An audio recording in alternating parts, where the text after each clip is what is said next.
충청북도는 기업 투자 환경 개선과 지원 정책 수립을 위해 이달 말까지 도내 기업 1000여 곳을 대상으로 만족도 조사를 실시합니다. 서면으로 진행되는 조사는 정주 여건, 투자 환경, 기업 지원 시책, 애로사항 등의 항목을 중심으로 살펴봅니다. 조사 결과는 기업 지원 정책 수립의 기초 자료로 활용할 예정입니다.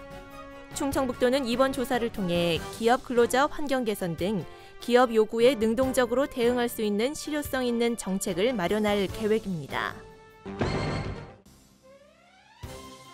충청북도는 가을철 산불 예방을 위해 총력을 기울이고 있습니다. 충청북도는 12월 15일까지 도내 13개 기관에 산불방지대책본부 상황실을 설치해 운영하고 있습니다. 또 산림 인접지 주변 논, 밭두렁, 공동 소각 등으로 인한 산불을 막기 위해 산불 감시원과 산불 예방 진화대를 투입해 인화물질 사전 제거를 실시하고 있습니다. 이와 함께 등산로 주변과 산불 취약 지역에 산불 감시원 732명, 산불 예방 진화대원 700명 등을 집중 배치해 산불 예방 활동을 강화하고 있습니다. 충청북도는 내년 3월 15일까지 겨울철 수도 계량기 동파 예방 대책을 추진합니다. 겨울철 상수도 재해대책 급수장비로 급수차 60대, 물탱크 124대가 비상 대기하고 있으며 비상급수 자재로는 수도 계량기 9,113대, 수도관 2,058m를 확보했습니다. 충청북도는 올 겨울에도 혹한이 몰아칠 가능성이 있는 만큼 각 가정마다 한파에 대비해 계량기 누수 여부와 보온 상태를 다시 한번 살펴볼 것을 당부했습니다. 충청북도가 정무부지사의 명칭을 5년 만에 다시 경제부지사로 변경하는 것을 골자로 한 조직 개편안을 내놨습니다. 충청북도는 이런 내용을 담은 행정기구 설치조례 일부 개정 조례안을 도의회에 제출했습니다. 개정안에 따르면 정무부지사 명칭을 경제부지사로 바꾸고 경제부지사와 행정부지사의 분장 사무를 일부 조정합니다.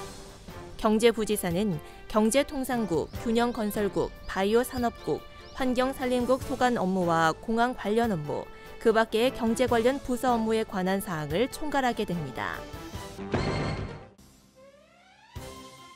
충청북도가 수출시장 다변화를 위해 인도네시아, 태국 등 신남방 국가를 대상으로 마케팅 강화에 나섰습니다.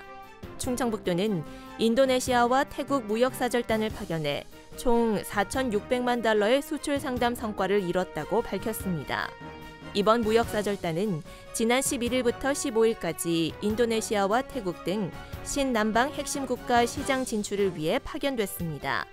참여 업체는 주식회사 H&N 코퍼레이션, 소마, 유니크 바이오텍 주식회사, 약초 생활건강, 한림기업 주식회사 등 9개입니다. 알림마당입니다. 발달장애 학생들의 체험형 직업훈련시설인 충북 발달장애인 훈련센터가 청주시 강서동에 문을 열었습니다. 훈련센터는 400여 명이 함께 훈련할 수 있는 규모로 직업체험실과 직업교육훈련실, 사무업무 훈련실 등을 갖추고 있습니다. 특히 직업체험실에는 하나병원과 바리스타 행복누리 등의 10개 업체가 참여해 발달장애인들의 직업훈련을 도울 예정입니다. 청주 청원구에도 청소년 수련시설이 문을 열었습니다. 청주시는 25억 원을 들여 내덕동의 지상 2층 규모로 박금 청원 청소년 문화의 집을 마련해 동아리방, 강의실, 북카페, 밴드 댄스 연습실 등 청소년이 다양한 용도로 이용할 수 있도록 했습니다. 이 시설은 청소년 단체인 사단법인 파라미타 청소년연합회가 위탁 운영하게 됩니다. 제1회 봉양 박달 콩축제가 오는 23일과 24일 제천시 주포리 일원에서 열립니다. 박달 콩축제는 지역 농민들이 직접 생산한 백태와 서리태, 진운 등 콩과 된장, 고추장, 사과 등 농특산물을 판매하고 순두부 만들기와 떡 매치기 등 부대 행사로 구성됐습니다. 단양 중령 사과가 베트남에 이어 대만으로 수출되고 있습니다. 단양군은 이달 들어 사과 25톤을 대만으로 수출한 데 이어 다음 달까지 35톤을 더 수출할 예정이라고 밝혔습니다. 이에 앞서 단양군은 지난 3월 베트남 대형마트 2곳에 중형 사과 5.7톤을 수출했습니다.